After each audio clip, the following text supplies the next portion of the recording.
ሰላም ጤና ይስጥልኝ ወደኔ የተከበራችሁ የቻናል ተከታታዮች በያላችሁበት እንደምን አላችሁ? እንግዲህ ዛሬም የአስረኛ ክፍል ሂስትሪ ቀጥሏል ማለት ነው። ወደ ትምህርታችን ከመግባታችን በፊት አንድ ልሰጣችሁ የምፈልገው ኮሜንት አለ። ያ ማለት እንግዲህ እናንተ ሁሌ ኮሜንት ሴክሽን ላይ ኮሜንታችሁን ታስቀምጡልኛላችሁ ወይም ሐሳብ አስተያየታችሁን እያስቀምጣችሁልኝ እንደሆነ ያለው ብዙዎቻችሁ ሂስትሪ ትምህርት በጣም ተመችቷችሁ እየተማራችሁ እንደሆነና ቼንጅ ወይም ለውጥ እንዳመጣችሁበት ኮሜንት ላይ እየነገራችሁኝ ነው። እኔ ደግሞ ለእናንተ እስኪ ዛሬ አንድ ኮሜንት ልንገራችሁ ከገጠመኝ አንፃር ማለት ነው። እንግዲህ ምናልባት ይህንን ኮሜንት በሌላ በምንም ልሰጣችሁ አልችልም። በዚህ አጋጣሚ ነው ልሰጣችሁ የምችለው፣ ምክንያቱም ይህን ቪዲዮ ሰርች ስታደርጉ በአጋጣሚ ልታው ስለምችሉ ብዬ ነው ኮሜንቴን እዚህ ጋር ማስቀምጥላችሁ። ሰሞኑን ምንድነው የገጠመኝ መሰላችሁ? አንድ ልጅ ጀስት ቴሌግራም ግሩፕ ላይ ነው። ቴሌግራም ግሩፕ በዚህ አጋጣሚ አት ባየ ማት የሚል በተደጋጋሚ እየነገርኳችሁ ነበረ፣ ግን ሜምበር እየሆናችሁ አይደለም። አት ቴሌግራም ላይ ገብታችሁ ማለት ነው አት BAYEMATH አት ባየ ማት፣ ወይም ደግሞ የቴሌግራም ቻናል ደግሞ አት ኢትዮጵያን ኦንላይን ኤጁኬሽን ስፔስ በመሃሉ ሳይኖር አት ኢትዮጵያን ኦንላይን ኤጁኬሽን ብላችሁ ሰርች ብታደርጉት ታገኙ ትችላላችሁ እና ጆይን ማድረግ ትችላላችሁ ማለት ነው። እንግዲህ ቴሌግራም ላይ ብዙ ከዩቲዩብ በላይ ኮሜንቶች የሚደርሱኝ ጥያቄዎች የሚደርሱኝ ቴሌግራም ግሩፕ ላይ እና በራሴ በቴሌግራም አካውንት ነው ማለት ነው። እና አንዱ አዲስ አበባ ላይ ነው ያለው የነገረኝ ኮሜንት ነው የምነግራችሁ። ኮሜንት አይደለም በርግጥ ጥያቄዎችን ስሰራ ኤክሰርሳይሶችን ይሄ ከኛ መጽሐፍ ጋር አይገናኝም አለኝ። ኦኬ ከኛ መጽሐፍ ጋር አይመሳሰልም፣ ከኛ መጽሐፍ ጋር ያለውን ኤክሰርሳይዝ ስራልን ብሎ ኮሜንት አስቀመጠ። የት ነህ ስለው አዲስ አበባ ነኝ አለኝና ኦኬ የአዲስ አበባው ቴክስት ቡክ በአጋጣሚ በእጄ ላይ የለም፣ የሌሎች ቴክስት ቡኮች ነው ያሉ፣ የደቡብ የአማራ ምናምን ያለኝ፣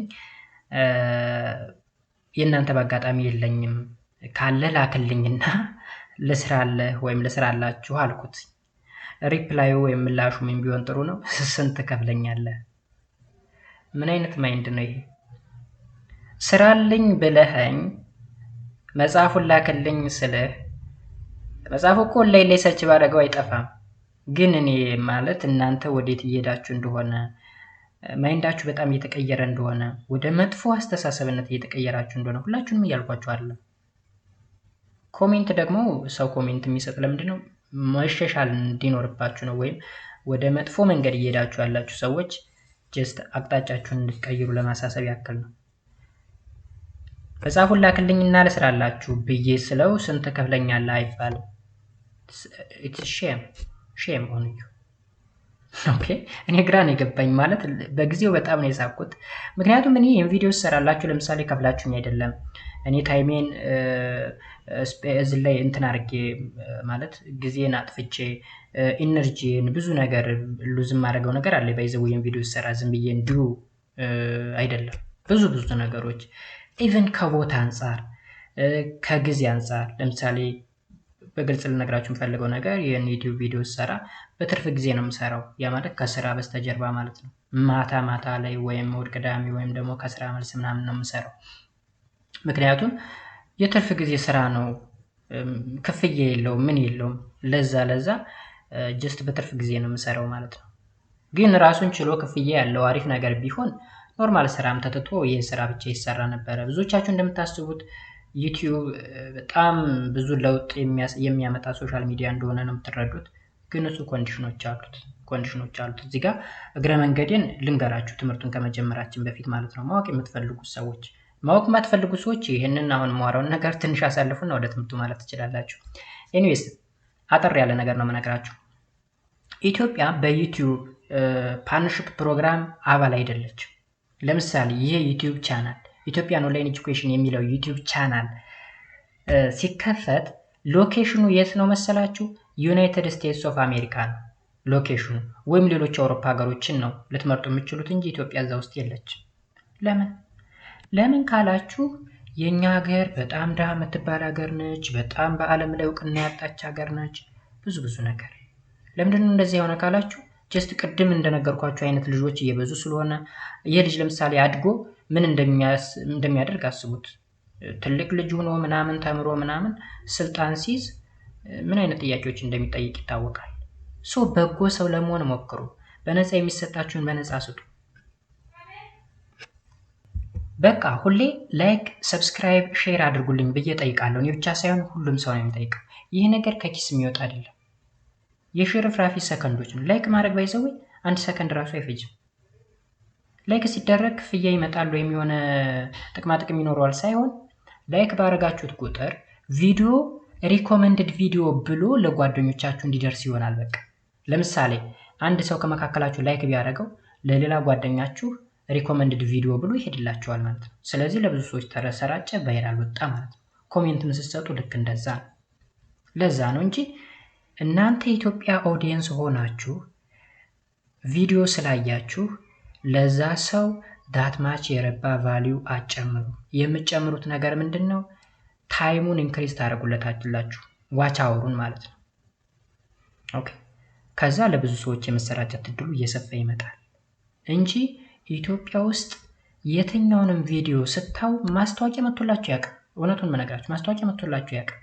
ያ ማለት ክፍያ እየተከፈለበት አይደለም ማለት ነው። ሶ አንዳንድ ሰዎች ደግሞ ይሄ ሰው እየደከመ ነው፣ እኔም ብቻ ሳይሆን ሌሎች ዩቲዩበሮችም አሉ፣ እነዚህ ሰዎች እየደከሙ ነው ብናግዛቸው ብንረዳቸው የምትሉ ካላችሁ ቪፒኤን የሚባል አፕሊኬሽን አለ። እሱን አውርዳችሁ እሱን አብርታችሁ ሎኬሽናችሁን ቀይራችሁ ማለት ነው ቪዲዮውን ይዩት። ያኔ ለምታዩት ቪዲዮ ዋጋ እየሰጣችሁት ነው ማለት ነው። እሱን ማድረግ ባችሉ ግን ጀስት ተንኮላችሁን ተው። ስራልኝ ብላችሁ ጀስት የምሰራላችሁን ጥያቄ ላኩልኝ ምናምን ስል ስንት ከፍለኛለህ? እውነት ይሄ ይሰማል፣ ስሜት ያደርጋል እውነት በመናገር ማለት ነው። እና እንደዛ አይነት ነገር አትሆኑ። መልካሙን ነገር አስቡ። ጥሩ ሰው ለመሆን ሞክሩ። አበዛውባችሁ። ወደ ዕለቱ ትምህርታችን እናልፋለን። እንግዲህ የዛሬው ትምህርት ትንሽ ሰፋ ያለ ነው፣ ግን ሰፋ ቢልም እናንተ ያው 1 ደቂቃ ብቻ እንደምታው ነው እዚህ ላይ የሚያሳየኝ ሲስተሙ ማለት ነው። ምክንያቱም ያን ሰዓት ቪዲዮ ተሰርቶ እናንተ የምታዩት ደግሞ አቬሬጅ ቪው 1 ደቂቃ ብቻ ነው። እኔ ሌላው እንዴት እንደምታዩት አላውቅም። ምናልባት ዳውንሎድ አድርጋችሁ እያያችሁት ሊሆን ይችላል፣ እየገባኝ አይደለም። ኤኒዌይስ እስከተመቻችሁ ድረስ እኔ መስራቴን እቀጥላለሁ ማለት ነው። የዛሬው ትምህርታችን እንግዲህ ዩኒት 6 ኢትዮጵያ ኢንተርናል ዴቨሎፕመንትስ ኤንድ ኤክስተርናል ኢንፍሉዌንስስ ፍሮም 1941 አፕ ቱ 1991 የሚል ዩኒት ነው የሚኖረን ማለት ነው። የ10ኛ ክፍል ሂስትሪ ነው። 6ኛው ዩኒት ላይ ነው ያለ ነው። 6ኛው ዩኒት እንግዲህ ስለ ኢትዮጵያ ነው የሚያወራው። ከዚህ ቀደም እስካሁን ድረስ ስለ አውሮፓ፣ አሜሪካ፣ ኤዥያ ምናምን ስለ ውጭ ሀገሮች ነው ስንመማር የነበረው ማለት ነው። ዛሬ ላይ ደግሞ በዚህ ዩኒት ስለ ኢትዮጵያ እናወራለን ማለት ነው። ስፔሻሊ ጣሊያን ከኢትዮጵያ ከወጣችበት ጊዜ ዳት ሚንስ ከ1941 ጀምሮ እስከ ኢህአዴግ መምጣት እስከ 1991 ድረስ ያለውን ታሪክ ነው የምናወራው ማለት ነው ጋይስ። ኦኬ፣ እዚህ ጋር ዩኒት ኢንትሮዳክሽን ዲስ ዩኒት ዲልስ ዊዝ ሜጀር ሶሾ ኢኮኖሚክ ኤንድ ፖለቲካል ዴቨሎፕመንትስ ኢን ኢትዮጵያ ፍሮም 1941 አፕ ቱ 1991። ይህ ዩኒት የሚዋራው እንግዲህ በዋናነት ስለ ሶሻል ኢኮኖሚክ ኤንድ ፖለቲካል ዴቨሎፕመንቶች ወይም እድገቶች ነው። የት? ኢትዮጵያ ውስጥ ስፔሻሊ ከ1941 ይዞ እስከ 1991 ድረስ። ኢት ከቨር ዘ ፎሎዊንግ ኢምፖርታንት ሌሰን። ከቨር የሚያደርጋቸው ሌሰኖች ደግሞ እዚህ ጋር ተዘርዝረዋል። የመጀመሪያው ማጀር አድሚኒስትሬቲቭ ሪፎርም ኤንድ ሶሾ ኢኮኖሚክ ኮንዲሽን ኤንድ ፖስት ሊበሬሽን ፒሪየድ፣ ኤክስተርናል ኢንፍሉዌንስስ ዘ ብሪቲሽ ኤንድ አሜሪካ፣ ኤርሊ ኦፖዚሽን ሙቭመንት አጌንስት ኢምፔሪያል ሩል፣ አድሚኒስትሬቲቭ ሪፎርምስ፣ ዘ 1995 ኮንስቲቱሽን፣ አግሪካልቸር፣ land tenure and tenancy, trade, industry, financial sector, education, transport and communication, and health. The Ethiopian revolution in the fall of the monarchy, the Ethio-Somalia war and foreign influence, and finally the question of Eritrea and the fall of Derg የሚሉ በርካታ ቶፒኮች በዚህ ዩኒት ውስጥ ተጠቃለዋል። በጣም ሰፊ ቶፒክ ነው። ልታውቁት ልትገነዘቡት የሚገባም ጭምር ነው። ምክንያቱም እስካሁን ድረስ ስለ ውጭ ተምራችኋል፣ ስለ ሀገራችሁ ሳታውቁ ማለት ነው። ቅድሚያ ግን ስለ ሀገር ማወቅ ይቀድማል። እዚህ ጋር አንድ ላሳስባችሁ የምፈልገው ነገር ሂስትሪን ስትማሩ፣ ሂስትሪን ስታውቁ ጀስት ለተንኮልና ለመጥፎ ነገር አይደለም። ታሪክን የምታውቁት መጥፎውን ነገር ትታችሁ ከታሪካችን ጥሩን ነገር ወስዳችሁ እሱን ነገር ዴቨሎፕ ለማድረግ ለማሳደግ ነው። ምክንያቱም ታሪክ ወሳኝ ነው። የኋላው ከሌለ የለም የፊቱ ነው። ከኋላ ተነስተን የኋላ ባክግራውንዳችን ይዘን ነው ወደፊት እያደግን የምንሄደው። ነገር ግን የኋላ መጥፎ ቁስላችንን እየነካን እድገታችንን ወደ ታች የምናሽቆለቁለው ከሆነ የምንጎዳው ራሳችንን ቢኮዝ ታሪኩን ብቻ ሳይሆን ጀስት ሪያሊቲውንም እየተረዳችሁ እውነታውንም እያወቃችሁ መሄድ ስላለባችሁ ነው። ለፈተና ብቻ ሳይሆን ለእውቀትም ጭምር መማር መገንዘብ ይኖርባችኋል እላችሁ እፈልጋለሁ። ሶ የዛሬው ቶፒካችን የሚሆነው the major administrative reforms and socio-economic conditions in the post-liberation period ምንድነው ሜጀር አድሚኒስትሬቲቭ ሪፎርም? ይሄ አንዳንድ የአስተዳደራዊ ሪፎርሞች ወይም ተሐድሶች አሉ። ሶሾ ኢኮኖሚክ ኮንዲሽኖች ምን እንደሚመስሉ የማህበራዊ ኢኮኖሚ ጉዳዮች ማለት ነው። ኢን ዘ ፖስት ላይብሬሽን ፒሪየድ ፖስት ላይብሬሽን ፒሪየድ ማለት ነፃ ከመውጣት በኋላ። እንዴት ነው ነፃ መውጣት ማለት? ኢትዮጵያ የነፃነት ቀን አላት እንዴ ምናምን ብላችሁ ትጠይቁ ትችላላችሁ። ባይ ዘ ዌይ ኢትዮጵያንስ have no liberation day ወይም የነፃነት ቀን የለንም እኛ ኢትዮጵያኖች፣ የድል ቀን ያለን። ፖስት ላይብሬሽን ስንል ለ5 ዓመት ያክል ጣሊያን ፋሺስት ጣሊያን ለ5 ዓመት ያክል ጀስት ኢትዮጵያ ጋራ ዋር ውስጥ ነበረች ወይም ጦርነት ውስጥ ነበረች። ተረጋግታ መግዛት ማስተዳደር አልቻለችም። ስለዚህ ተገዝተናል ለማለት የማያስችለን ምክንያት ለምንድን ነው?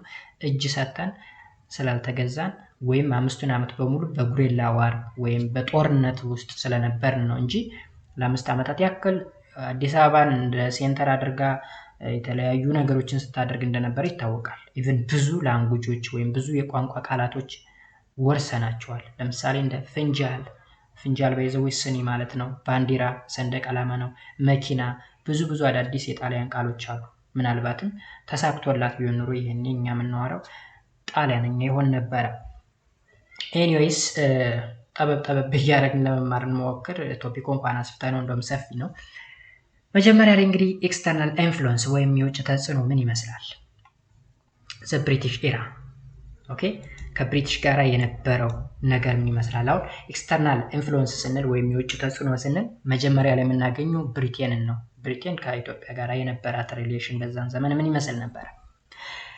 In Unit 3, you have studied the fascist Italian were defeated by Ethiopia with the support of the British force.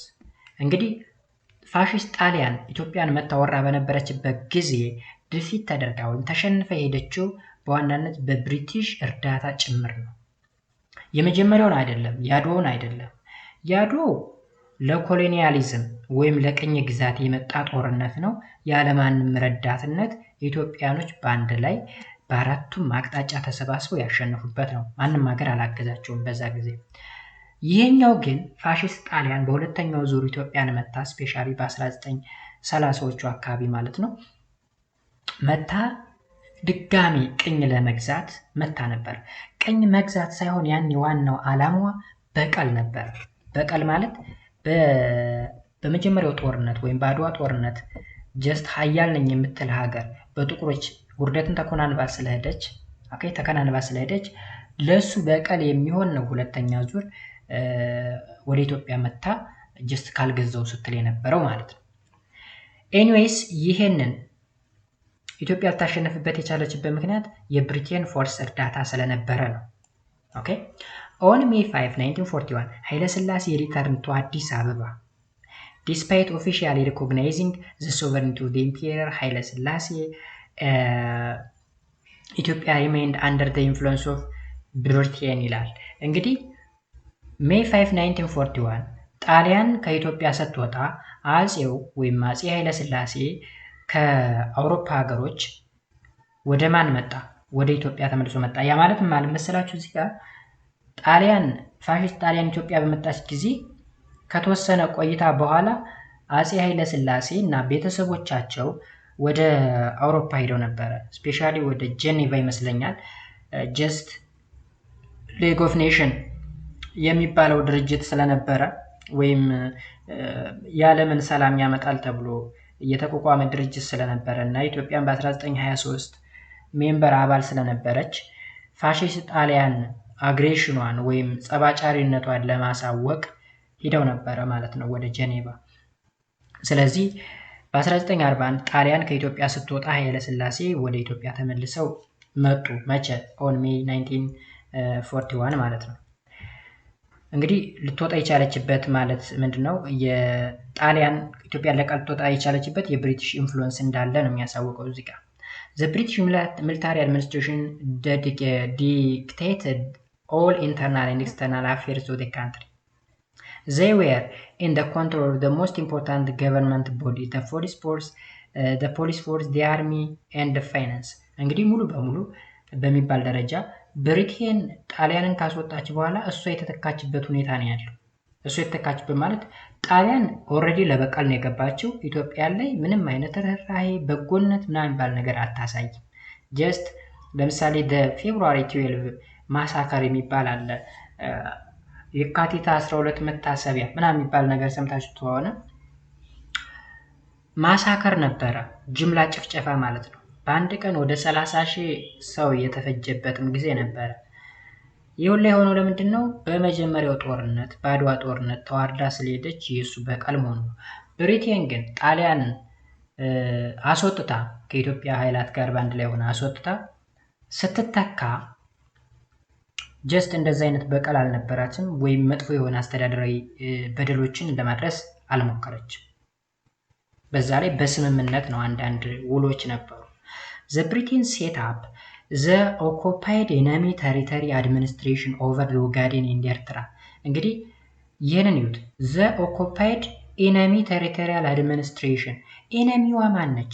የብሪቴን ኢነሚ ማነች? ጣሊያን ነች።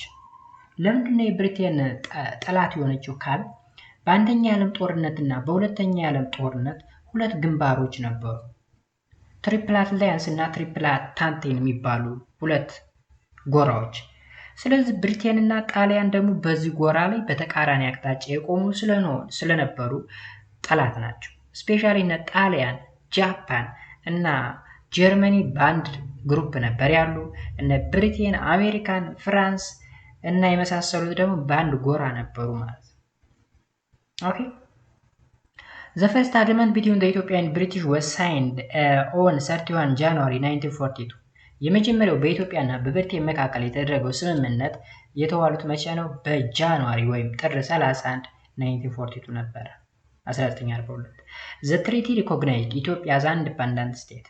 ትሪቲውም ወይም ውሉም ምንን ነበረ የሚያዋሰው? ኢትዮጵያ ነፃ ሀገር እንደሆነች ኢንዲፔንደንት ስቴት እንደሆነች ማለት ነው። ከረንትሊ ቪዲዮ እየሰራሁበት ባለበት ወቅት ጀስት ሶማሌላንድ የምትባለው አሁን ጀስት ኢትዮጵያ ከሶማሌላንድ ወደብ ገዛች ወይም ምናምን የሚባለው ወሬ ሰምታችኋል።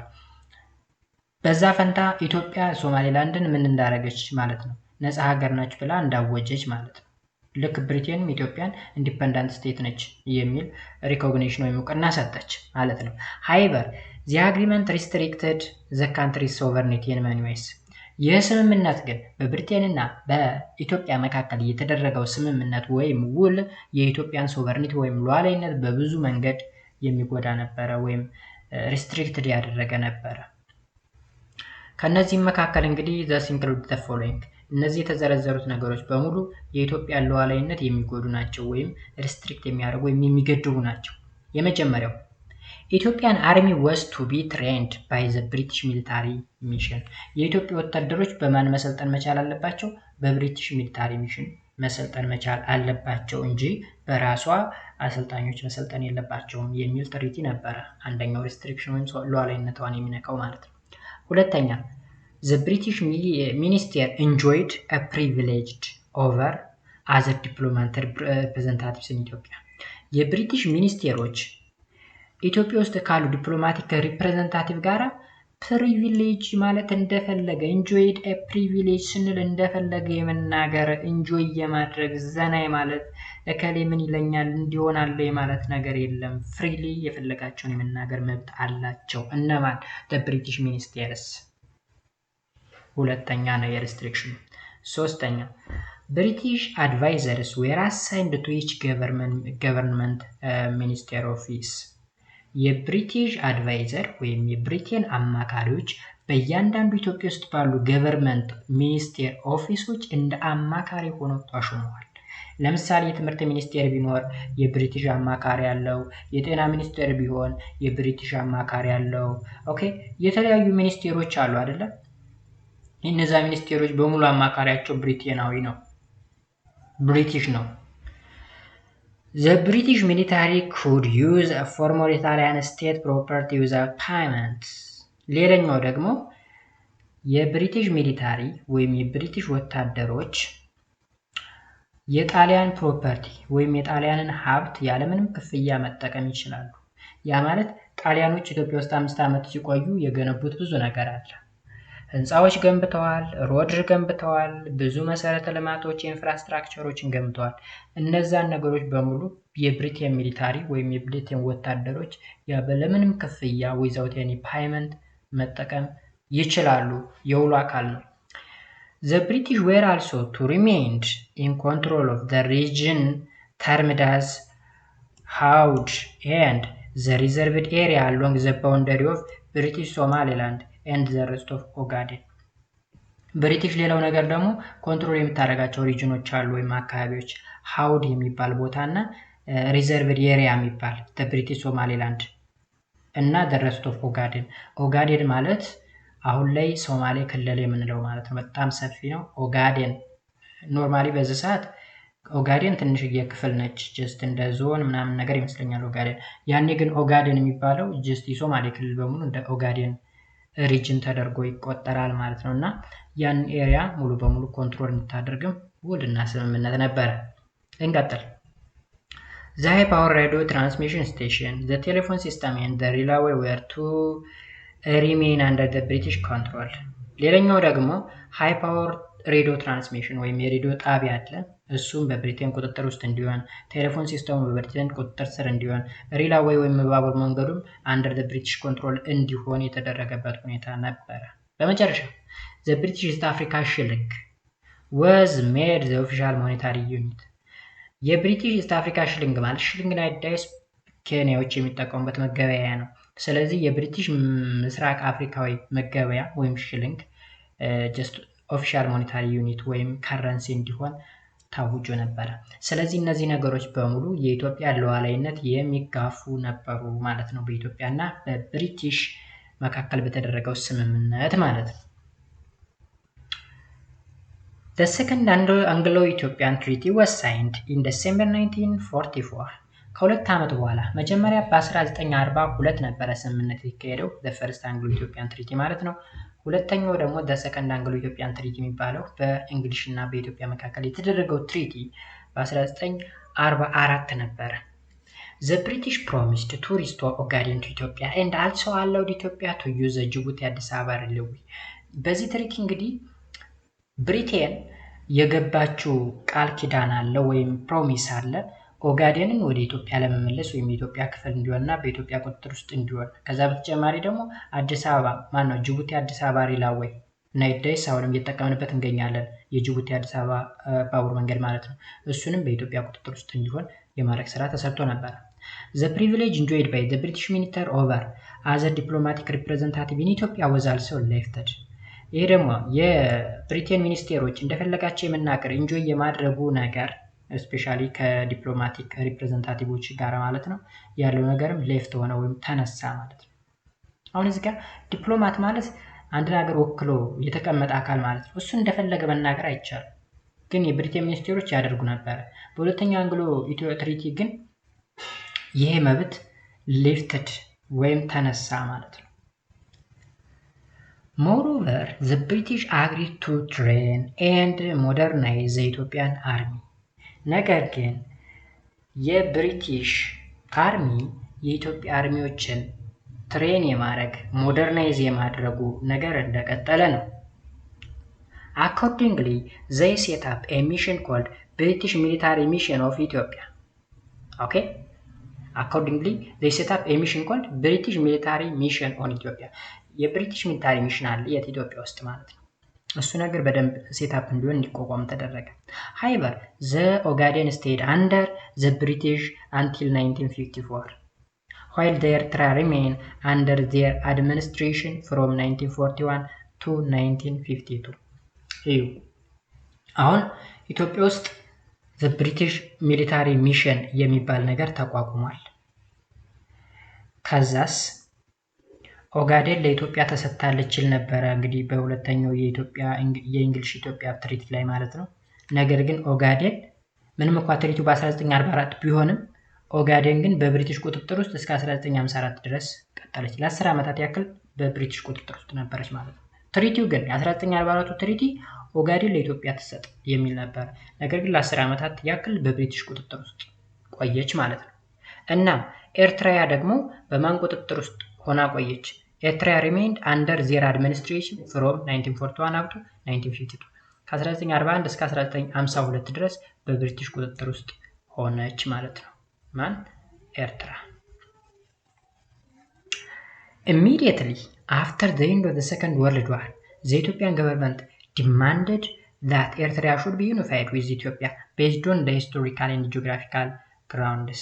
የሁለተኛ ዓለም ጦርነት እንዳበቃ የኢትዮጵያ መንግስት ፍላጎቱ ምን ነበር? ኤርትራን ከኢትዮጵያ ጋር ዩኒፋይ ማድረግ ወይም ማዋሃድ ነበረ።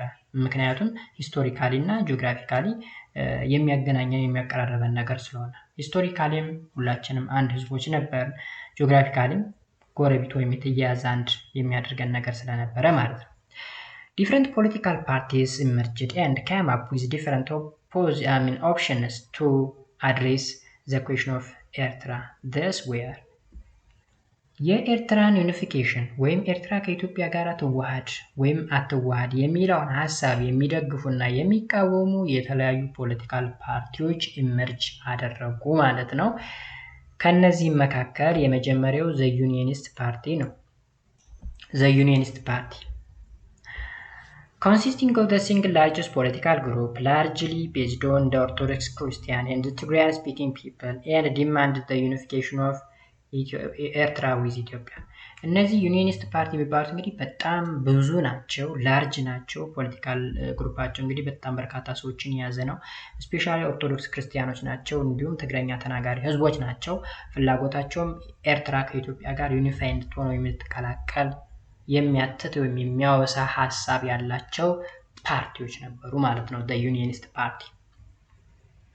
ሰከንድ the ኢንዲፐንደንስ ብሎክ።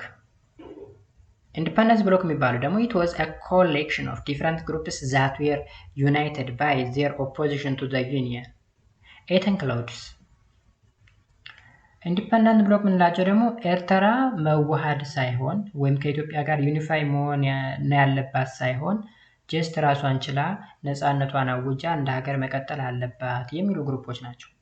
እነዚህ ግሩፖች እንግዲህ በተለያየ መደብ ውስጥ ይመደባሉ። የመጀመሪያው ሙስሊም ሊግ ነው። ሙስሊም ሊግ which had its stronghold in the Muslim inhabited lowland.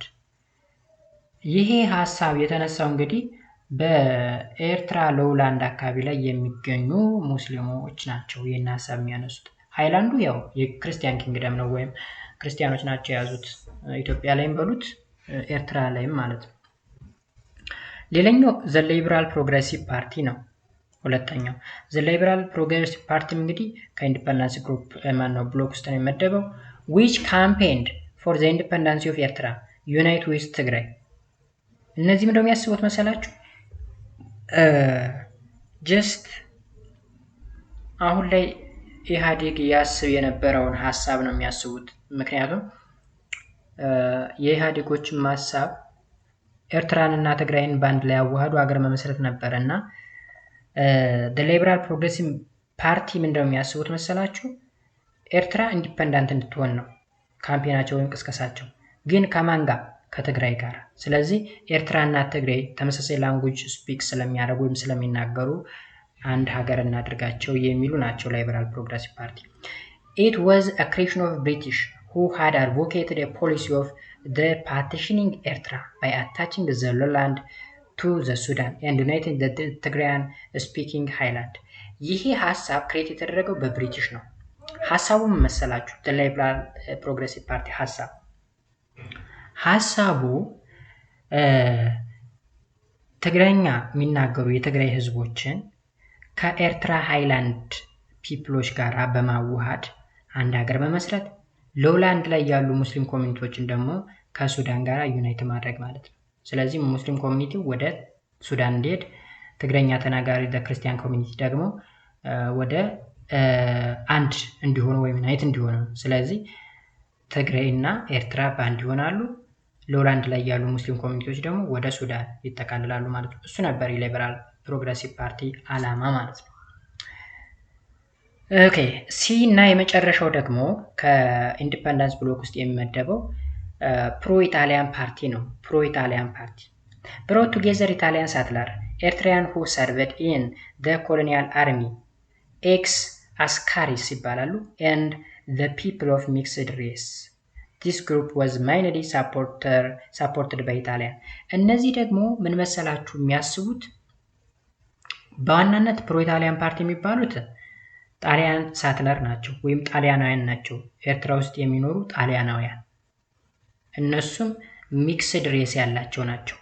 ሚክስድ ሬስ ማለት የጣሊያንና የኤርትራ ውህድ ያለባቸው ድቅል ህዝቦች ማለት ነው። ለምሳሌ ደቡብ አፍሪካ ላይ ብትሄዱ እንግሊዞችና አፍሪካውያን ወይም ደቡብ አፍሪካውያን ናቸው አይደል በጋራ የሚኖሩት እኩል 50% ያክል ይሆናሉ ብዛታቸው ራሱ እንኳን ቢታይ ማለት ነው። ሶ በእነሱ መካከል ደግሞ ሚክስድ ሬስ አለ በሁለቱ መካከል የተዳቀለ። ስለዚህ እንደዛ ሁላ በጣሊያንና በኤርትራ መካከል የተዳቀሉ ህዝቦች ሐሳብ ነው የፕሮ ጣሊያን ፓርቲ ምንለው። ይህ ሐሳብ በማን ይደገፋል? በጣሊያውያን ሳፖርት ይደረጋል ማለት ነው።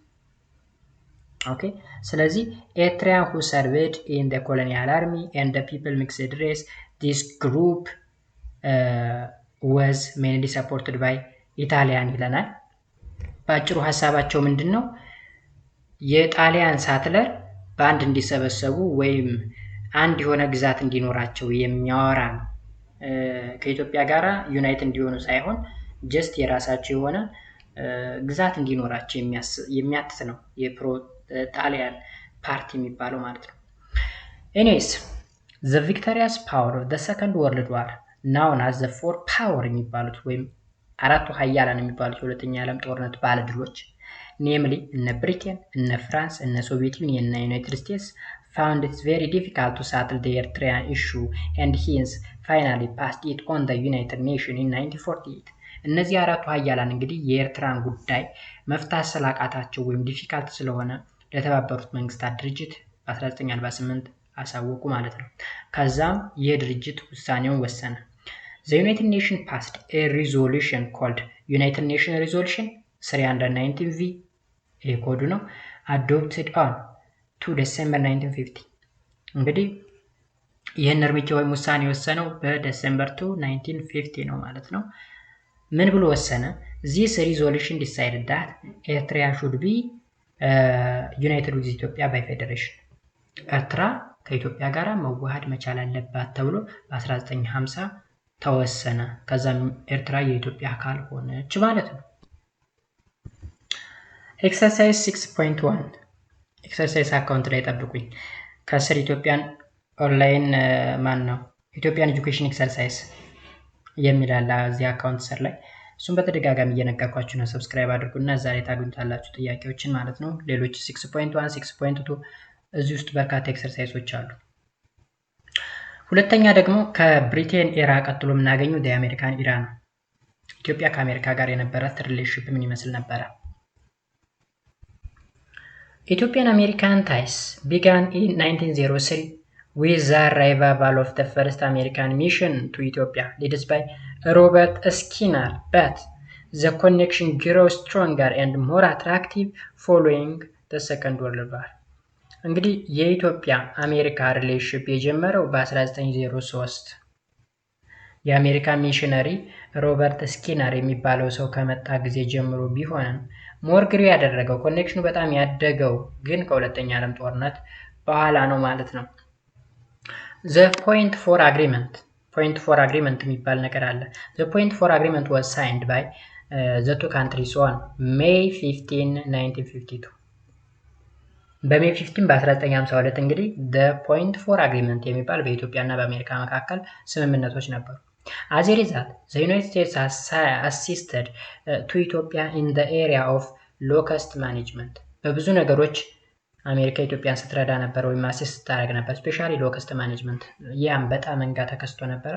እሱን ለማጥፋት በሚደረገው ጥረት ማለት ነው።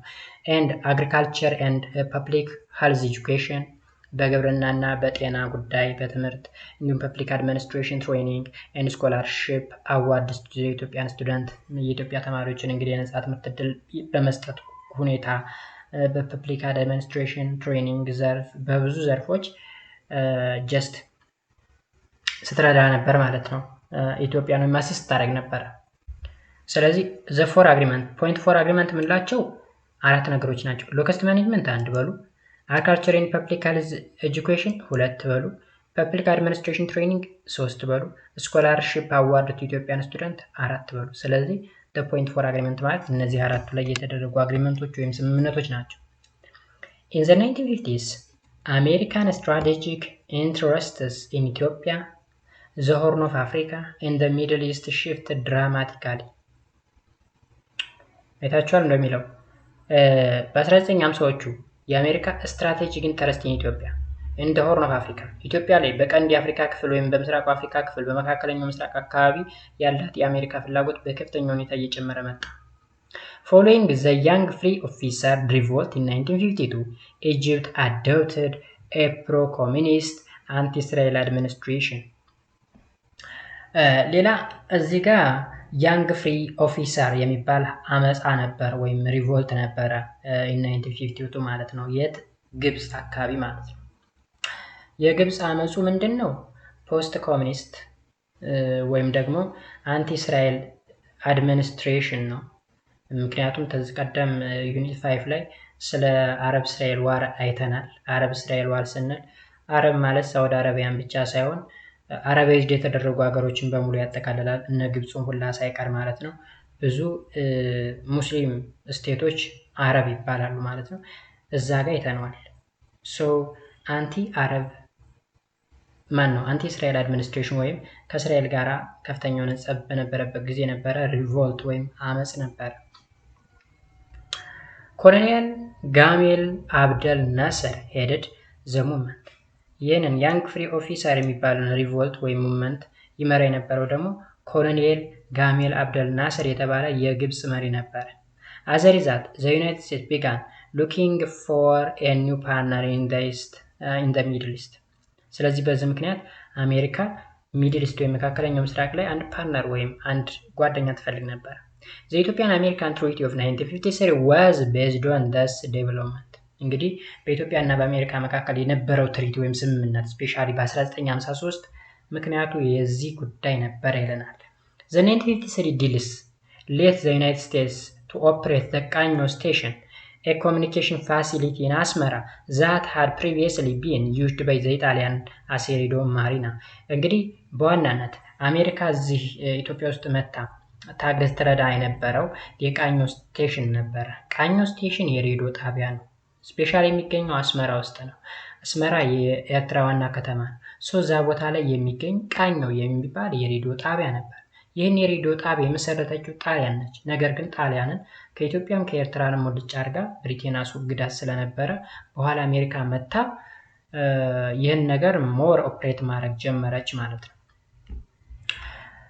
It was renamed Kanyo Station after the name of the Ethiopian battalion that took part in the Korean War of 1950 up to 53 on the side of the American።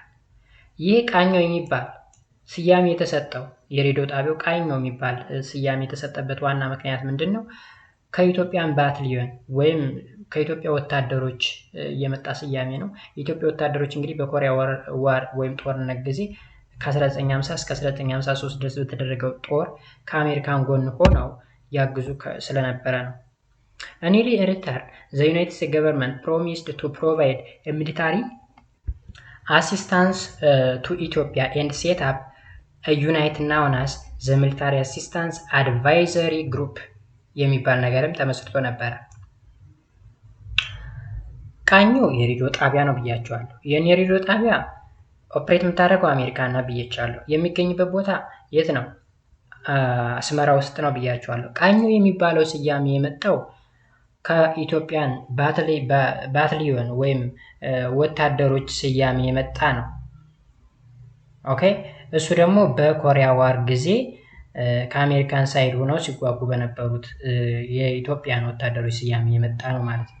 ስለዚህ ይህን ነገር ሞር ኦፕሬት እያደረገች የነበረችው ዩናይትድ ስቴትስ ነች። መጀመሪያ መስረታ የነበረችው ደግሞ ጣሊያን ነበረች ነው ይላል።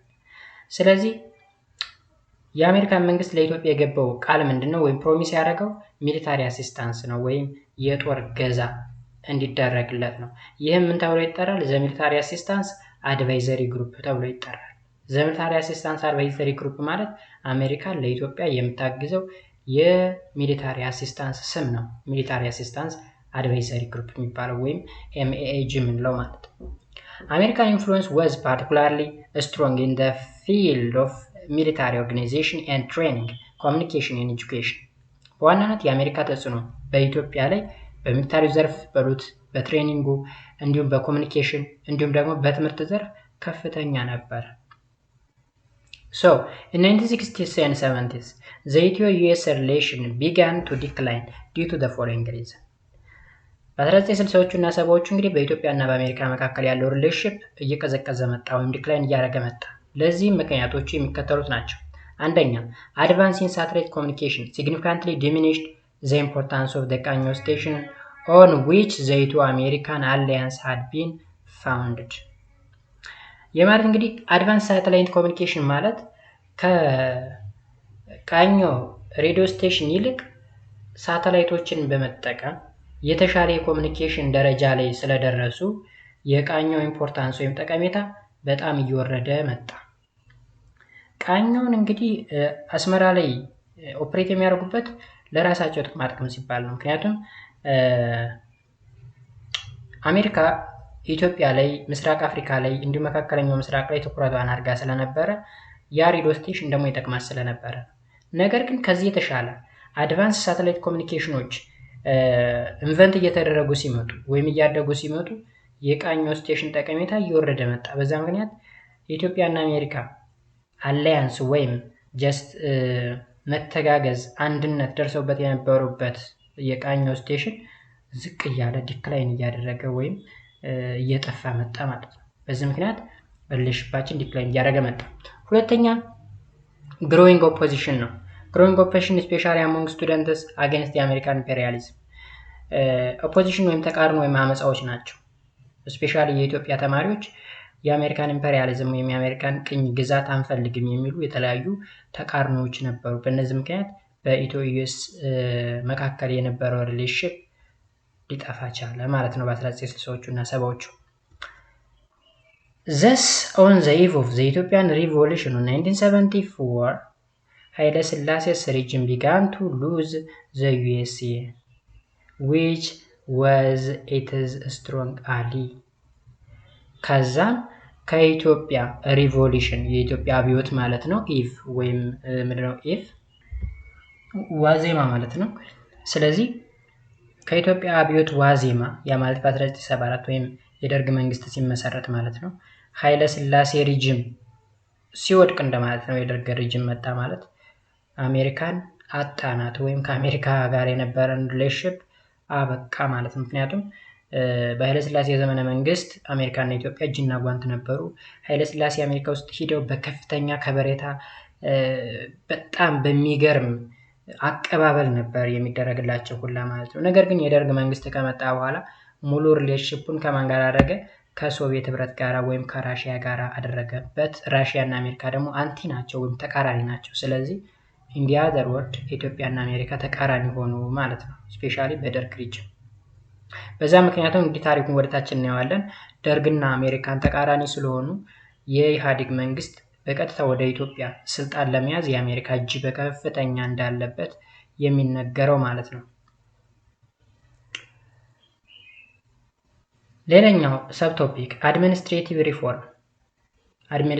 ሪፎርም In the post-liberation period, Imperial Haile Selassie took a series of measurements to strengthen his power.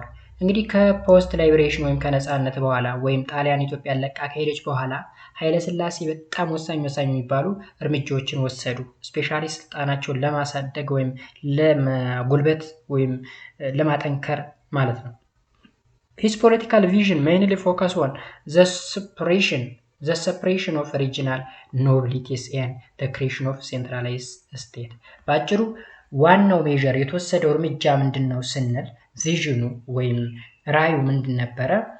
ሪጂናል ኖቢሊቲዎችን ወይም ክልላዊ መሪዎችን ሰፕረስ ማድረግ፣ መጨቆን ወይም ምንም አይነት ፓወር እንዳይኖራቸው ማድረግና ሴንትራላይዝድ ስቴትን የማጉልበት የማጠንከር ስራ ለመስራት እንደነበረ ይነግረናል።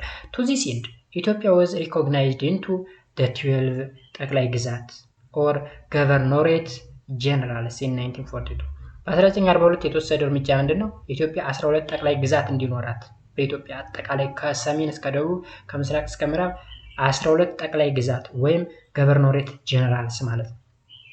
each province was subdivided into sub-provinces that means አውራጃስ sub-provinces እንል አውራጃ ማለት ነው and district የሚባል ደግሞ አለ ወረዳስ ማለት ነው and sub-district ምክትል ወረዳስ the head of each ጠቅላይ ግዛት was appointed by the emperor and was known as እንደራሴ on my behalf who was to rule the behalf of the emperor በእያንዳንዱ ጠቅላይ ግዛት ላይ አፖይንት የተደረጉ መሪዎች የሚሾሙት በኢምፔረሩ ወይም በኃይለ ሥላሴ ነበረ። እነሱም ስማቸው እንደራሴ ይባላል። እንደራሴ ማለት on my behalf ማለት ነው በእንግሊዘኛው። አገልግሎታቸውም በንጉሱ ፋንታ የንጉሱን ስራ የሚሰሩ ተሿሚዎች ናቸው ማለት ነው። ተሿሚዎች ናቸው።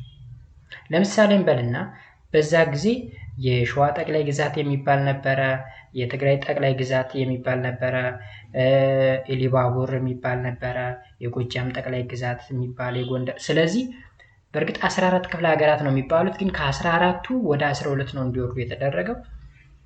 ከዛም እነዚህ የተሾሙት በየጠቅላይ ግዛቱ ያሉት እንደራሴዎች ዋና ስራቸው ለንጉሱ መስራት ነው። ግብር ሰብስበው ወደ ሴንትራል ገቨርንመንቱ ነው የሚያስገቡት። እያንዳንዱ ነገር just on the behalf of the emperor የኢምፔረር ተወካይ ናቸው ማለት ነው።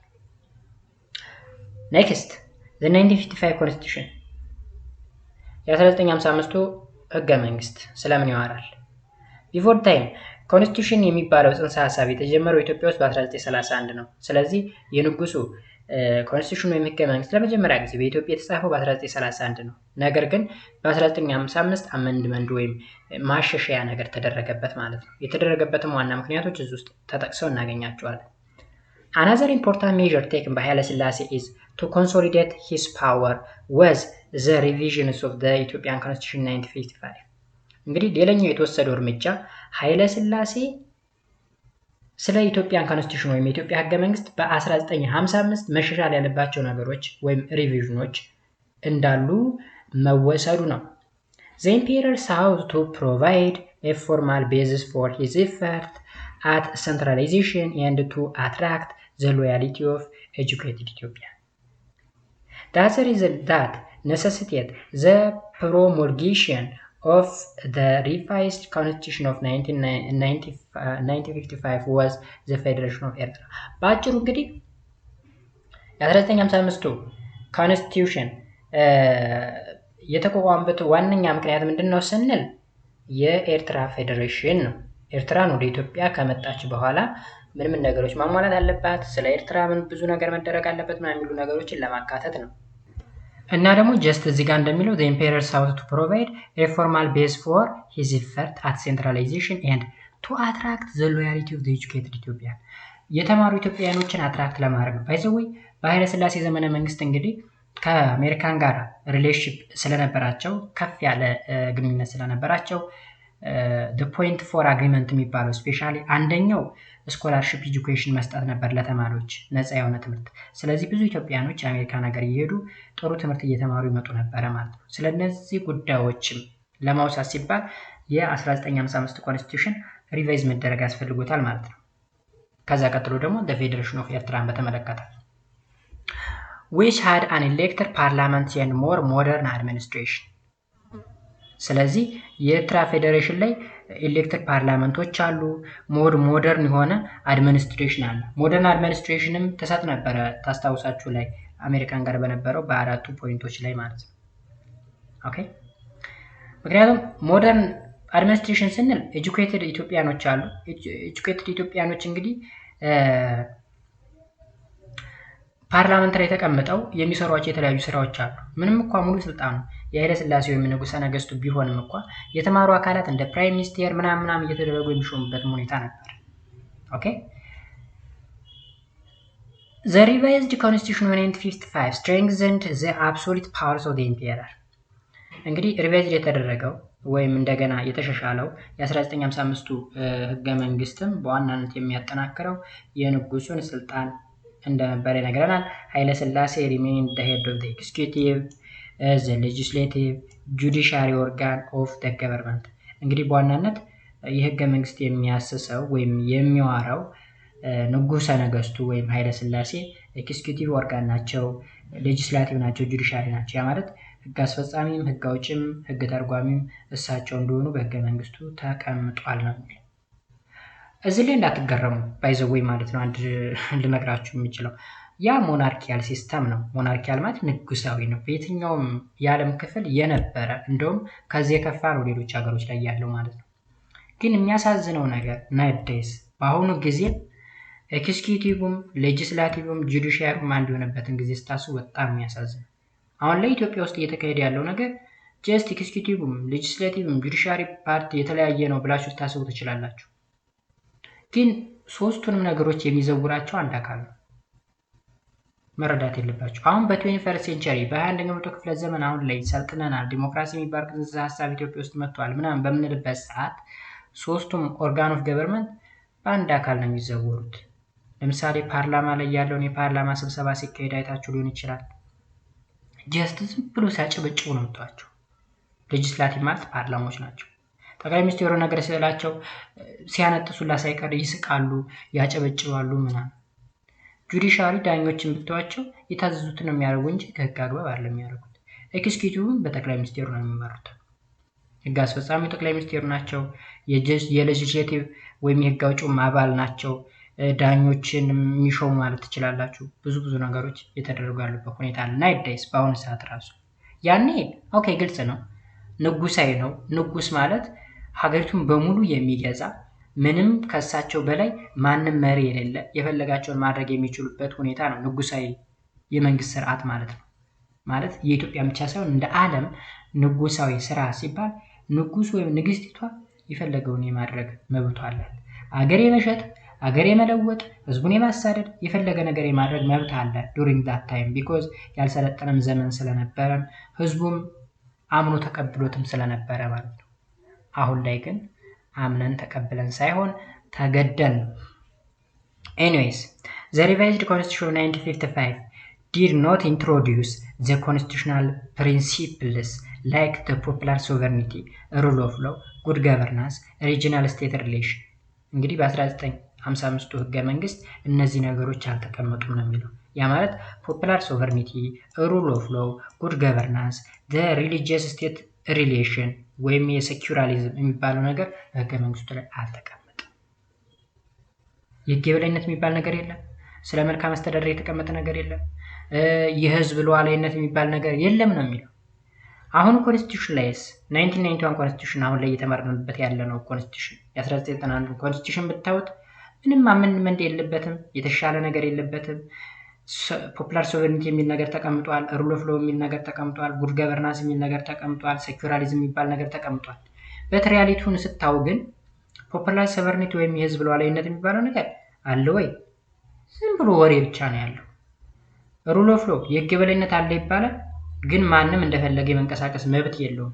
ጉድ ገቨርናንስም ታውቁታላችሁ። እዚህ ጋር ይህንን ቪዲዮ ወይም ይህን ትምህርት የምትከታተሉ ሰዎች የኢትዮጵያውን ምን ላይ እንዳለ አእምሯችሁ ይናገራል። ሰንበዲ ምናልባት ስልጣኑ ያለው ቤተሰብ ውስጥ ካላችሁ ልትቃወሙ ትችላላችሁ፣ ምክንያቱም እናንተ ተመችቷችሁ እየኖራችሁ ስለሆነ ማለት ነው። ግን እኔ የምናገረውና ማስተምረው የማጆሪቲውን ነው፣ የአብዛኛው ኢትዮጵያውያን ብሶት ነው እየነገርኳችሁ ያለሁት። ስቴት ሪሊጅን ሪሌሽንሺፕ ወይም በሃይማኖትና በመንግስት መካከል ያለው ሪሌሽንሺፕ በ1955 ህገ መንግስት ላይ አልተቀመጠም ይላል። እኛ ላይ ግን ሴኩላሪዝም ተብሎ በአሁኑ በ1991 ተቀምጧል። ግን ተቀመጠ ማለት ተግባራዊ ላይ ይውላል ወይ ካል አይውል። ለምን? እውነታውን እናወራለን። ጠቅላይ ሚኒስትሩ አይደለም በኦርቶዶክስ ውስጥ ጣልቃ ገብተው ብዙ ነገር ሲያደርጉ ምትዋቸው። ጠቅላይ ሚኒስትሩ አይደሉም የሙስሊሙን መጅሊስ ምናምን ውስጥ ገብተው እሱ ነገር እኮ መሆን አልነበረበትም። እውነቱን ልንገራችሁ፣ ይህ ከትምህርታችን ጉጭ አይደለም። ባይዘወይ ታሪክ ስለሆነ እየተማርን ያለ ነው። ሪያሊቲውንም እያወቃችሁ መሄድ ስላለባችሁ ኦኬ። በመጅሊስ ጉዳይ ጠቅላይ ሚኒስትሩ ጣልቃ መግባት የለባቸውም። ቢኮዝ እርሳቸው ሀገር ነው ማስተዳደር ያለባቸው እንጂ ሃይማኖትን አይደለም። በስፔሻሊ ኦርቶዶክስ ኬዝም ገብተው ጣልቃም ገብተው መፈትፈት አልነበረባቸውም ቢኮዝ የሃይማኖት ዕውቀቱ ያላቸው ሌሎች አካላት እስካሉ ድረስ እሳቸው የሃይማኖት ዕውቀት ሳይሆን ፖለቲካዊ ዕውቀት ካላቸው ፖለቲካዊ ዕውቀቱን ማስተዳደር ነበር የነበረባቸው። እና እዚህ ላይ የተቀመጠው ነገር ሐሳብ የኃይለ ሥላሴ ህገ መንግስትን ኮንኖ የአሁኑን በጣም ሞደርናይዝ የሆነና ጀስት ህዝቡ ተመችቶት የሚኖር አይነት ህገ መንግስት እንደሆነ የተቀመጠ አለ። ይሄ የአዲስ ትምህርት ካሪክለም ስለሆነ ነው ባይዘው ሶ እውነታውን ነገር እየተረዳ ማለት ስላለብን ነው። It focused on the centralization and governmental authority in the hand of the monarchy rather than promoting the value of Ethiopia as a culturally diverse people. የህገ መንግስት እንግዲህ በዋናነት የሚያተተው ስለ ሴንትራላይዜሽን ነው ወይም ስለ ማዕከላዊ መንግስት ነው። ስልጣን ሙሉ በሙሉ የኃይለ ሥላሴ ወይም የንጉሠ ነገስቱ እንደሆነ የሚያትት ነው። ወይም ሞናርኪው ወይም ንጉሠ ነገስቱ የፈለጋቸውን ነገር ማድረግ እንደሚችሉ እንጂ ኢትዮጵያኖች ዳይቨርስ ካልቸር ያላቸው ህዝቦች እንደሆኑ ኢትዮጵያኖች መብታቸው እንዲህ እንደሆነ ግዴታቸው ይሄ እንደሆነ የተጠቀሰ ነገር የለም ነው የሚለው። አዎ እናምናለን የለም። ግን አሁን ላይም ሰለጠን የምንለው ህዝቦች ከዛ በምን ተሻለ ነው የኔ ጥያቄ። ከዛ በምን ተሻለ? ኦኬ ምናልባት አሁን የምታዋቸው በርካታ ፍሪደሞች ምናምን ልታው ትችላላችሁ። እንደፈለገ የመናገር ምናምን ልታው ትችላላችሁ። ይህ እንደፈለገ የመናገር መብታችሁን መንግስት የሰጣችሁ መብት ሳይሆን ጀስት ግሎባላይዜሽን ያመጣ። ግሎባላይዜሽን ማለት ውጪ ላይ የምታዩት ነገር ነው። አሁን እናንተ ለምሳሌ አትናገሩ ስትባሉ አንናገርም ብላችሁ ዝም ከምትሉ ይልቅ ተናግረን ብንታሰር ብንሞት ይሻለናል በሚል አይነት ሁኔታ ነው ሰው እየገባበት ያለ እንጂ በዚህ ሰዓትም ራሱ ፍሪደም የሚባለው ነገር ዛት ማች አይደለም ለማለት ያክል ነው። ኤኒዌይስ ወደ ሌላኛው ሰብ ቶፒክ እንለፍ። አግሪካልቸር፣ ላንድ ቴነር ኤንድ ቴናንሲ። አግሪካልቸር ምንድነው? ላንድ ቴነር ምንድነው? ቴናንሲ ምንድነው? ኦኬ አግሪካልቸር ያው ግብርና ነው። ላንድ ቴነር ማለት ደግሞ የፖለቲካ ስልጣንን ተጠቅሞ መሬትን መያዝ ማለት ነው። ቴናንሲ ጭሰኛ ማለት ነው። ጭሰኛ ማለት ነው እናየዋለን ትርጓሜው። Agriculture is the dominant human activity and backbone of Ethiopian economy. በዛ ጊዜ ብቻ ሳይሆን በአሁኑ ሰዓት እንግዲህ አግሪካልቸር ዶሚናንት የሆነ ሂውማን አክቲቪቲ ነው። እንዲሁም ለኢትዮጵያ የኢኮኖሚ ሁኔታዎች እንደ ባክቦን ወይም የጀርባ አጥንት ሆኖ እያገለገለ ይገኛል። ያኔም እሱ ነበር የበላይ። The majority of the society in rural area are engaged in mainly in subsistence agriculture activity. Subsistence agriculture activity ማለት ስለ ጂኦግራፊ ውስጥ ተምረናል። እንግዲህ subsistence economic activity ምን እንደሆነ ከጆዳፊ ሆነ ማለት ነው። ከጆዳፊ ሆነ ማለት ነው subsistence ለምግብነት ብቻ ማለት ለሆድ ብቻ የሚሆን ለሽያጭም በሉት ለሌላ ነገር የማይሆን ጀስት ከጆዳፊ የሆነ ኢኮኖሚክ አክቲቪቲ subsistence economic activity እንለዋለን። Agricultural commodities such as coffee, oilseed formed the bulk of the country export. በዋናነት እንግዲህ ኮፊ እና ኦይልሲድ አሁንም ያኔም ዋና የሚባሉ ኤክስፖርት አይተሞች ናቸው የሀገሪቱ ማለት ነው። The country's livestock population was largely in Africa. Okay? የኢትዮጵያ እንግዲህ በቀንድ ከብት በአፍሪካ ውስጥ በጣም ላርጅስት ነች ወይም ከፍተኛ የሆነ የቀንድ ከብት ያላትም ሀገር እንደሆነች ይታወቃል። ግን ስጋ አይረክስም እስካሁን ድረስ እየተወደደ ነው የሚሄደው። During the imperial period, the agricultural sector was particularly important not only for its large contribution to the economy but also because the land was the base of the power. እንግዲህ agricultural ሴክተሩ በጣም ኢምፖርታንት የሚባል ነበረ because agriculture የኢትዮጵያ የኢኮኖሚ ባክቦን ወይም የጀርባ አጥንት ስለሆነ ማለት ነው። The indigenous system of land tenure in Ethiopia was communal, the guilt and rest. Tenure ስንል እዚህ ጋር ስልጣንን በመጠቀም መሬትን መያዝ ማለት ነው። ይህም መሬት የሚያዝበት ሁለት አይነት መንገዶች አሉት። ጉልትና ርስት የሚባል የጉልት ሲስተም and ርስት ሲስተም የሚባል ማለት ነው። ጉልት ማለት refers to the right to collect tribute or ግብር from the peasant granted by the emperor to the various rank of the warrior class, the local ruler, the church and others. ግብር ማለት ወይም ትሪቢዩተሪ ማለት እንግዲህ ግብር ታውቃላችሁ ጉልቶች ኮሌክት የሚያደርጉት ነው። ኦኬ ከፔዛንቶች ወይም ከሚያርሱት አካላት በኢምፔረሩ ይሁንታ ወይም በኢምፔረሩ ፈቃድ ግብር ይሰበሰባል ከአራሾች ማለት ነው። ግብር የሚሰበሰቡት ደግሞ እነማን ናቸው? ዋሪየር ክላሶች አሉ፣ ሎካል ሩለሮች አሉ፣ ቸርች እና ሌሎች ይሰበስባሉ ከፔዛንቱ ማለት ነው። ርስት የምንለው ደግሞ ሪፈርስ ቱ ዘ ላንድ ኦውንድ ቤዝድ ኦን ዘ ላይኔጅ ሲስተም፣ በዘር መሬት የማግኘት ወይም ቦታ የማግኘት ሲስተም ነው ርስት የምንለው፣ ውርስ ማለት ነው ባጭሩ። ስለዚህ ርስትና ጉልት ምንድን ነው ማለት ነው? መሬትን በስልጣንን በመጠቀም መሬትን የሚይዙበት መንገድ ወይም ኢንዲጂነስ ሲስተም ኦፍ ላንድ ቴነር ነው። ጉልት ማለት እንግዲህ ግብር የመሰብሰቢያ ስልት ነው። የተለያዩ ክላሶች ዋሪየር ክላስ ሊሆን ይችላል፣ ሎካል ሩለር ሊሆን ይችላል፣ ቸርቾች እና ሌሎች ከገበሬው ግብር የሚሰበስቡበት መንገድ ጉልት ነው። ርስት የምንለው ደግሞ መሬት የሚገኘው ወይም ቦታ የሚገኘው በምንድን ነው? በዘር ነው። በዘር ያ ማለት ለምሳሌ እኔ አባቴ ወይም እናቴ መሬት ቢኖራቸው ወራሽ እኔ ነኝ ማለት ነው። ሌላ ሰው ማንም ሊገባበት አይችልም። ስለዚህ የእናቴ አባቴን መሬት እኔ ይዤ እቀጥላለሁ። ከዛ ከኔ ቀጥሎ ደግሞ ልጄ ይወስዳል፣ ልጄ ያን መሬት ይወስዳል ማለት ነው። እሱ ርስት ይባላል ማለት ነው። ርስት ጉልት። Also the colour system or land measurement had a long history in Ethiopia. It is in conjunction with the creation of the Milik's empire state that it came to have a wider application. ቃላድ ሲስተም የሚባለው ደግሞ መሬትን መስፈር ነው። ሰፈራ መሬትን መስፈር። የመሬት መስፈር የሚለው ሀሳብ የመጣ እንግዲህ የሚኒሊክ ኤምፓየር ስቴት ነው፣ ወይም የኢትዮጵያን ቅርጽ ፕሬዘንት ላይ ያለችን የኢትዮጵያን ቅርጽ የወሰኑት አፄ ምኒልክ ስለሆኑ ከሱ አሰራር ጋር የተገናኘ ነው ማለት ነው ቃላድ የሚባለው ሲስተም። the motive behind the land measurement were facilitating taxation. ዋናው ጠቀሜታው የቃላድ የሚባለው ወይም መሬትን መስፈር ጠቀሜታው ምንድነው? ታክስ ለመሰብሰብ ምቹ ስለሚሆን ነው። the measured land was divided into ለም ጠፍ and ጠፍ. that means in English fertile, semi-fertile and አንፈርታይል ተብሎ በሶስት ይከፈላል። ለማፈር ማለት ፈርታይል ለማፈር ነው። ለም ጠፍ ማለት ደግሞ መካከለኛ ወይም ሰሚ ፈርታይል ማለት ነው። ጠፍ ከሆነ ደግሞ አንፈርታይል ወይም ሰብል ማብቀል የማይችል ማለት ነው። ስለዚህ ሶስቱም የተለያየ አቅም ያላቸው የአፈር አይነቶች ስለሆኑ ለም የሚባለው ከፍተኛ የሆነ ግብር ይከፈልበታል። ለም ጠፍ መካከለኛ፣ ጠፍ የሆነው ደግሞ ዝቅተኛ የሆነ ግብር ይከፈልበታል እንደማለት ነው። So land measurement also promoted the twin process of private ownership and land sale.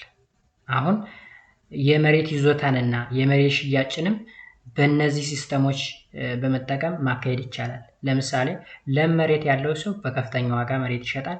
ጠፍ መሬት ያለው ደግሞ በዝቅተኛ ዋጋ ይሸጣል ማለት ነው። ለም land paid highest and ጠፍ land lowest rate of tax. እንግዲህ በታክስ እንኳን ስናየው ለም ወይም ፈርታይል ከሆነ ሃይስት ወይም ከፍተኛ የሆነ ክፍያ ያስከፍላል ወይም ከፍተኛ የሆነ ታክስ ይከፈልበታል። ጠፍ ከሆነ ደግሞ ዝቅተኛ ሬት አለው ማለት ነው። the ቃላድ system also enabled the state to appreciate a large areas of land either for its benefit or for individual and institution it wished to reward. ምንድነው የሚለው? ቃላድ ሲስተም also enable the state to appreciate a large area of land either for its benefit or for individual and institution to wish to reward. እንግዲህ ይህ ሲስተም መሬትን ለሚፈልገው አካል የመስጠትንም ሁኔታ ያጠቃልላል። ለኢንዲቪዥዋል ሊሆን ይችላል፣ ለተቋማት ሊሆን ይችላል። መሬት እንደ ሪዋርድ ወይም እንደ ሽልማት የሚሰጥበትን ሁኔታ ያጠቃልላል ቃላድ ሲስተም ማለት ነው። The most important consequence of the growth of private tenure was associated with a spirit of tenancy, landlessness. ይሄ ቴነር የሚባለው ስልጣንን በመጠቀም መሬትን መውሰድ ወይም መያዝ ቴናንሲን በከፍተኛ ሁኔታ ያጧጧፈ ነው ወይም ያሳደገ ነው። ላንድለስነስ ወይም መሬት አልባነትን ምን ያለ ያሳደገ። ያማት እኔ ስልጣን ኖሮኝ በስልጣኔ በጣም ለምለም የሚባሉ መሬቶች ሰብስቤ ከያዝኩኝ መሬት የሌላቸው ሰዎች ይበዛሉ ማለት ነው። ላንድለስነስ ወይም ቴናንሲ ጭሰኞች ይበዛሉ እንደማለት ነው። especially in the southern half where some 50 up to 65% of all holding were estimated to fall under this category.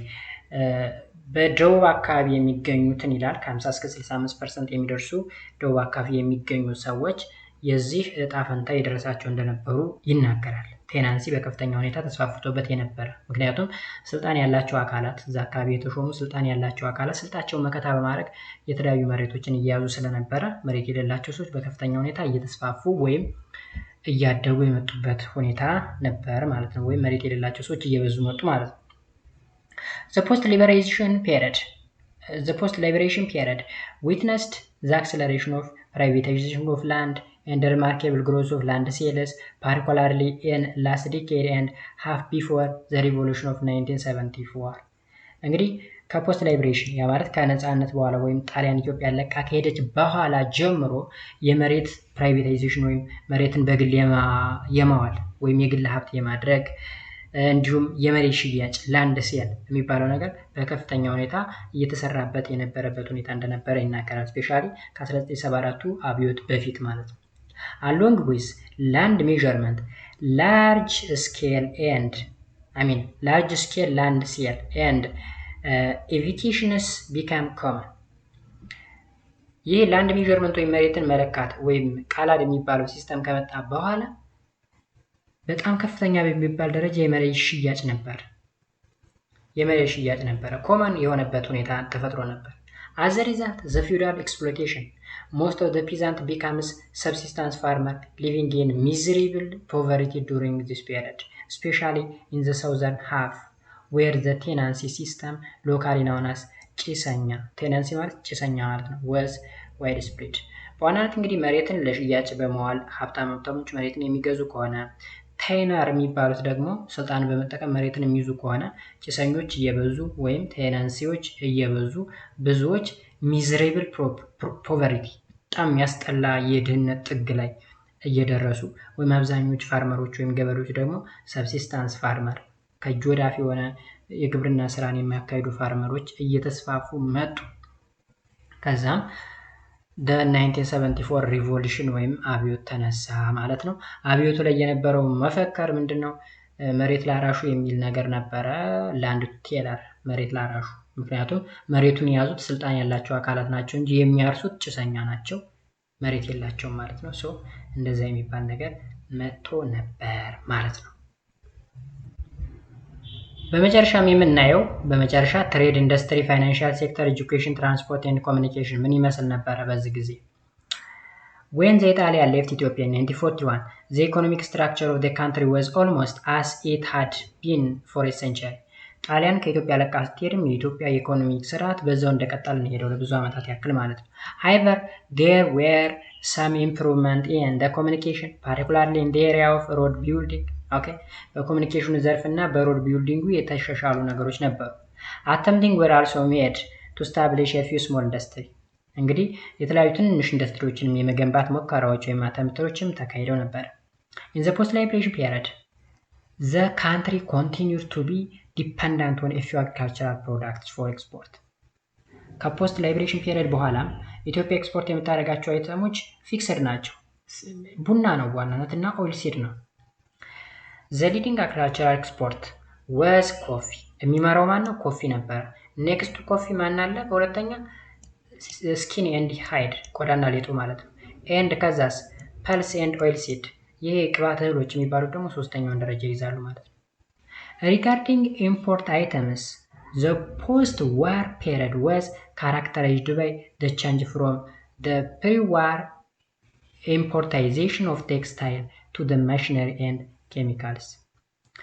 ከፖስት ላይብሬሽን በኋላ ኢምፖርት የሚደረገውን ነገር ብናይ ኦኬ ቴክስታይልን ወይም ጨርቃጨርቅን ኢምፖርት ከማድረግ ወደ ማሽነሪዎች እና ኬሚካሎችን ወደ ሀገር ውስጥ የማስገባት ስራ ወይም ኢምፖርት የማድረግ ስራ ተሰርቷል። ጣሊያን፣ ጃፓን and US were Ethiopian partner in ኢምፖርት በሚደረግበት ጊዜ ደግሞ ከጣሊያን፣ ከጃፓን እና ከአሜሪካ ነበር ኢምፖርት የሚደረገው ማለት ነው። By the early 1950s, Imperial Haile Selassie I attempted to introduce an economic policy. ከዛም በ1950ዎቹ አካባቢ ኢምፔሪያል ኃይለ ሥላሴ የተለያዩ ኢኮኖሚክ ፖሊሲዎችን የማምጣት ሙከራ ወይም ኢንትሮዲዩስ የማድረግ ስራ ሰርቶ ነበር። which focus on the transition from the subsistence economy to agro industry. ከጆዳፍ ከሆነ ኢኮኖሚ ወደ አግሮ ኢንዱስትሪ የማሳደግ ነው እነዚህ አተምቶች ወይም ሙከራዎች ማለት ነው።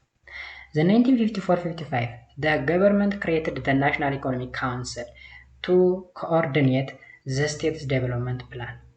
በአጠቃላይ አገሪቱን ከማሳደግ እቅድ ጋር ተያይዞ ናሽናል ኢኮኖሚክ ካውንስል የሚባል ነገር ተቋቁሞ ነበር። ስፔሻሊ የግብርናውን ዘርፍ ለማሳደግ ማለት ነው። The first 5-year plan, that is from 1957 up to 61, sought to develop the strong infrastructure, particularly in transportation, construction, and communication to link isolated region. Okay, የመጀመሪያው ኢኮኖሚክ ማን ነው 5-year plan የሚባለው ከ1957 እስከ 61 ነው። እንግዲህ የተለያዩ ነገሮችን ለማሳደግ ሙከራ ተካሂዷል። ስፔሻሊ የተለያዩ ኢንፍራስትራክቸሮችን ወይም መሰረተ ልማቶችን ትራንስፖርት፣ ኮንስትራክሽን እና ኮሚኒኬሽን። ይሄ ደግሞ የሚያገለግለው ለምንድን ነው? አይዞሌትድ የተደረጉ ሪጅኖችን ወይም ራቅ ያሉ ሪጅኖችን ምን ለማለት በአንድ ለማምጣት ወይም ለማያያዝ ማለት ነው። This plan aimed to accelerate agricultural developments by promoting commercial agricultural venture. Okay, this plan aimed to accelerate agricultural development by promoting ኮመርሻል አግሪካልቸር። ባጭሩ ኮመርሻል አግሪካልቸር ማለት ለንግድ የሚውል ወይም ለሽያጭ አሁን ከሰብሲስታንስ ከእጅ ወደ አፍ የሚለውን አልፎ ወደ ሽያጭ ወደ ኮመርሻል ወይም ወደ ንግድ የሚተላለፍበት ነበር ይሄ ፕላን 5-year plan the first 5-year plan። የሰከንዱን ስናይ ደግሞ the second 5-year plan ከ62 እስከ 67 ነው። signaled the beginning of the 20 years program የ20 ዓመት ፕሮግራም እንያዘው to transform Ethiopian predominantly agricultural economy to the agro industry one. Okay, ከpredominant agricultural system ወደ agro industry ማሳደግ ነው። Both the first and second plan focused on the intensification of agricultural development. በዋናነት የመጀመሪያውም 5-year plan በሉት የሁለተኛውም 5-year plan በሉት ዓላማው አግሪካልቸርን ዴቨሎፕ ማድረግ ነው። ምክንያቱም አግሪካልቸር was the backbone of Ethiopian economy። በዛ ታይም ብቻ ሳይሆን በአሁኑ ጊዜም የኢትዮጵያ የኢኮኖሚ የጀርባ አጥንት ግብርና ነው። The third 5-year plan ከ68 እስከ 73 ነው። Also sought to facilitate Ethiopian economy well-being by raising manufacturing and agro-industry performance። ከዛ ሶስተኛው ደግሞ ደምን የተለያዩ ማኑፋክቸሪንጎች ምክንያቱም ኢምፖርት የሚደረጉ ማሽነሪዎች፣ ኬሚካሎች ምናምን ሆኑና ማኑፋክቸሪንግ ዘርፍ በጣም ከፍ እንዲል አሁን ከአግሮ ኢንዱስትሪ አልፎ ማኑፋክቸሪንግ የተለያዩ ነገሮችን ወደ ማምረቱ ወደ መሸጋገር ደረጃ ተደረሰ ማለት ነው። But it focused on the development of agricultural sectors through package program to address rising problems of food shortage in Ethiopia. ከዛ ግን ምን ላይ ፎከስ ማድረግ ተጀመረ እዚህ ጋር በአግሪካልቸራል ሴክተር ጀስት የተለያዩ ደካማ ወይም የምግብ እጥረት ያለባቸው ፉድ ሾርቴጅ ያለባቸው የአገሪቱ ክፍሎች ላይ ፓኬጆችን የፓኬጅ ፕሮግራም ወይም ወደ እነዛ እርዳታ የማቅረብ ስራዎችን የመስራት ስራም ተሰርቶ ነበረ ማለት ነው በሰርድ 5-year plan ላይ ማለት ነው። Several factors hindered the implementation of Ethiopian development planning during the imperial period. እንግዲህ በዚህ በኢምፔሪያል ፔሪድ ወይም በንጉሱ ዘመን ለአግሪካልቸራል እድገት የተደረጉ የተለያዩ ፕላኖችን እንዳይሳኩ ሂንደር ያደረገ ወይም እንደ እንቅፋት የሆኑ የተለያዩ ምክንያቶች ነበሩ። ከነዚህም መካከል thus included lack of administrative and technical capability to implement the national development plan ያ ማለት በትክክል የማስተዳደር ወይም ጥሩ የሆነ አስተዳደር እና ቴክኒካል ካፓቢሊቲ አለመኖሩ። Many projects failed chiefly because of the shortage of qualified personnel, fund and equipment. የተለያዩ ፕሮጀክቶች ፌል አድርገዋል ምክንያቱም ኳሊፋይድ የተደረገ እውቀት ያለው ሰው አለመኖሩ፣ ፈንድ ወይም የገንዘብ በጀት አለመኖሩ እና ኢኩፕመንቶች አለመኖራቸው የተለያዩ ፕላኖች ሳይሳኩ ሊቀሩ ችለዋል ማለት ነው። By the end of the plan period, the overall industry base of the country remarked weak and characterized by rudimentary small scale that was mainly found in Asmara, Addis Ababa and Redwa. እንግዲህ ከፕላን ፔሪድ በኋላ ያለው ነገር ሲጠና ጀስት ካራክተራይዝድ የሚሆነው ወይም ባህሪው ምንድነው በጣም ደካማና ጅምር ላይ ያሉ ትንንሽ ስኬል ላይ ያሉ ኢንዱስትሪዎች ነበሩ። ስፔሻሊ አስመራ ላይ፣ አዲስ አበባና ድሬዳዋ ላይ ማለት ነው። ውጥን አሁን ሩዲመንታሪ ስንል ጀስት ውጥን ጅማሮ ላይ ያሉ ማለት ነው። ማለት ገና የመጀመሪያ ነው። አሁን ከአግሮ ኢንዱስትሪ የምንለው አግሮ ኢንዱስትሪ ማለት ከአግሪካልቸር ጋር የተገናኘ ኢንዱስትሪዎችን መገንባት ማለት ነው። ማኑፋክቸሪንግ ማለት ትንሽዬ የሆኑ ፋብሪካዎችን ምናምን ማቋቋም። በዛ ዘመን እንግዲህ ገና ውጥን ጅማሮ ነበር። During Haile Selassie's regime, the Ministry of Public Health was founded in 1947, as well as referral hospitals in some provincial capital. Medical and Health College in Addis Ababa and Gondar was also founded. እንግዲህ በኃይለ ሥላሴ መንግስት የጤና ሚኒስቴር ተቋቁሞ ነበረ በ1947 ማለት ነው። የተለያዩ ሪፈራል ሆስፒታሎች ተቋቁሞ ነበረ ስፔሻሊ አዲስ አበባ ላይ እና ጎንደር ላይ ማለት ነው። የጤና ትምህርት ቤቶቹ ሳይቀር አዲስ አበባ እና ጎንደር ላይ የተቋቋሙበት ሁኔታዎች ነበሩ ማለት ነው። Thus, early health structure was mostly located in urban center and were focused on curative care. Curative care ማለት just ነፍስ አድን ማለት ነው። ነፍስ አድን ብዙ ጊዜ የተቋቋሙት ከተማማ ቦታ ላይ ነው የተቋቋሙት just ነፍስን ለማዳን ከሞት ለመታደግ አይነት ነበረ። በጣም ትንሽዬም ስለነበሩ ማለት ነው። In the post-liberal period, the government encouraged the development of education. Okay? በዋናነት ደግሞ በዚህ በኃይለ ሥላሴ ዘመነ መንግስት ሲሰራ የነበረ የትምህርት ስርዓቱን ለማሳደግ ብዙ ተጥሮ ነበር። In doing so, the Ministry of Education and Fine Art was established in 1942, and the effect of modernized education started all over the country again. በ1942 ነው እንግዲህ ጥሩ የሆነ ትምህርት ለማቋቋም ጥረት የተደረገው። ስፔሻሊ የትምህርት ሚኒስቴርም የተቋቋመው ፋይን አርት የሚባለው ነገርም የተቋቋመው በ1942 ነበረ። ስፔሻሊ በዚህ ዘመን ሞደርን ኤጁኬሽን እንደገና እንደ አዲስ የተጀመረበትም ጊዜ ነው። Consequently, schools started growing in some of the urban center of the country. እንግዲህ የተለያዩ ትምህርት ቤቶች ከተማማ አካባቢዎች ላይ ሊቋቋሙ ችለዋል።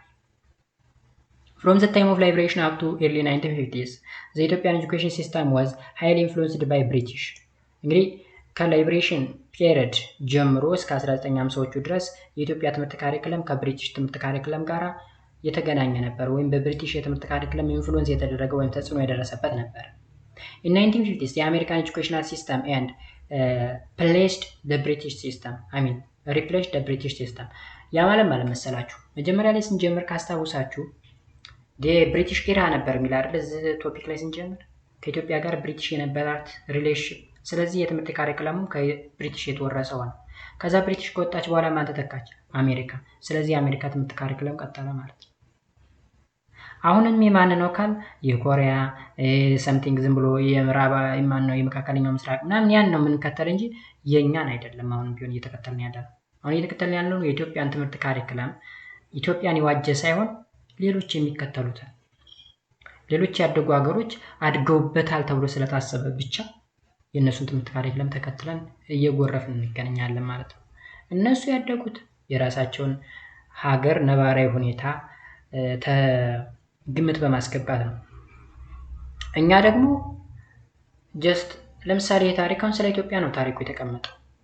እንግሊዘኛ ጀስት ኦፊሻል ላንጉጃችን አይደለም ወይም የምንግባባበት ቋንቋ አይደለም፣ ግን ታሪኩ የተቀመጠ በእንግሊዘኛ ነው። ብዙ ሰዎች በቋንቋ ውጥረት ምክንያት ይህን ታሪክ ሳይረዱት አልፈዋል።